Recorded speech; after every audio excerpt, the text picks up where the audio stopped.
Nderagakura we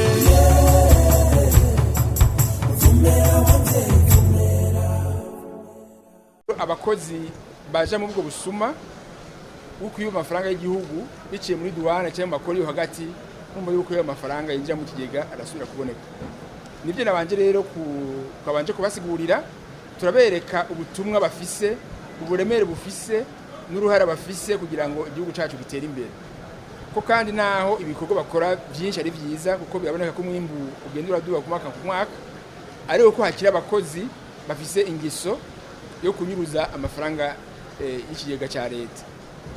Tukabaha impanuro rero, tubanza kubereka ko ubwo busuma buzwi n'inzego zose z'igihugu, habwo rero ubwo busuma buca ku mipaka, haba mu kugabanya ibidandazwa byinjira kugira ngo barihe amakori make, haba kurerekera abagomba kwinjiza ibidandazwa batarisha amakori, barerekewe n'abakozi ba OBR, ibyo byose bizwi, haba aha mu gihugu hagati, aba batanga amafacture bagatanga amafacture ariko igiciro gitoya kugira ngo bakunde ntibarihe ya tagisi, iyo byose bizwi, haba ibyo gusubiza amafaranga ya TVA, usanga basubije amafaranga atategeza gusubizwa cyangwa bagasubiza yarenze, eka mbere n'ubundi bube gito usanga bwarirekewe n'abakozi b'ikigo OBR. Twaberetse ibyo byose rero bituma ayo mafaranga atinjira mu kigega.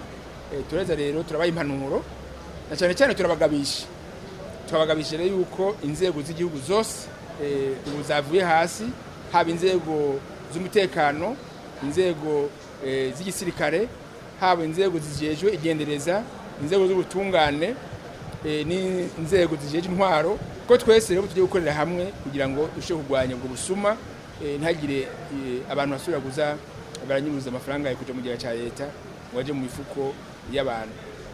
Tubaye impanuro rero kandi bavyemeye ko kuva umunsi biyemeje ko bagiye kurerekana ko atamukozi w'ikigo OBR yusubira gufatirwa mu ubwo busuma. Tugizera yuko impanuro twabahaye rero bazumvise. Mu gushiraho ubwo buhinga bwo gusohora facture electronique kwari kugira ngo tugwanye bwa busuma bukorwa n'abadandaza, usanga bafise igitabo bandikamwo ibidandazwa badandaje cyabo kugira ngo bagire ibiharuro byabo, bakagira n'ikindi gitabo bandikamwo ibidandazwa badandaje bikeya baza kumenyekanisha ko amakori.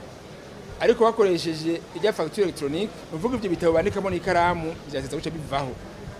Mwawe kubera intege nke z'abakozi bari bajejwe gushira mu ngiro iyo ngingo yo gukoresha iyo mashini, usanga rero hari benshi bakikwega ibirenge mu gukoresha ubwo buhinga. Kiri mu byo twabahimirije ko bokoresha ingufu nyinshi kugira ngo abasabwa bose gukoresha ijya mashini bakoresha ijya mashini mu gusora facture.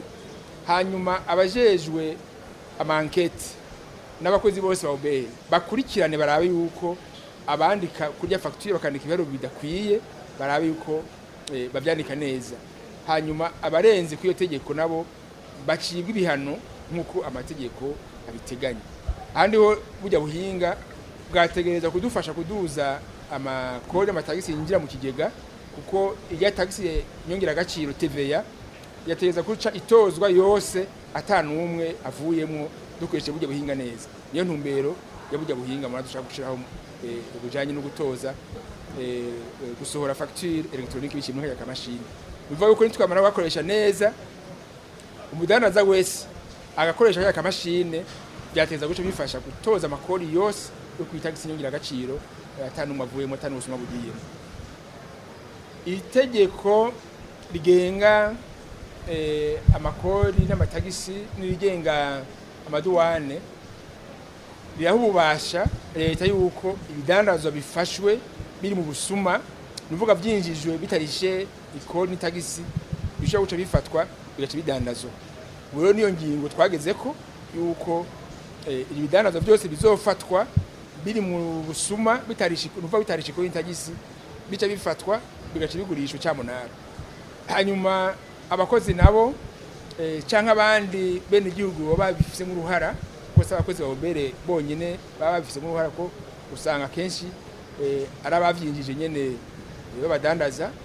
Nabo hariho amategeko mpanavyaha aca bafata ajanye no guhana abantu baba bariko barahungabanya ubutunzi canka abantu baba bahanirwa ivyaha byo kwiba.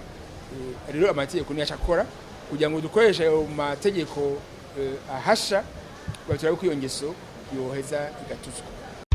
Yewe Nderagakura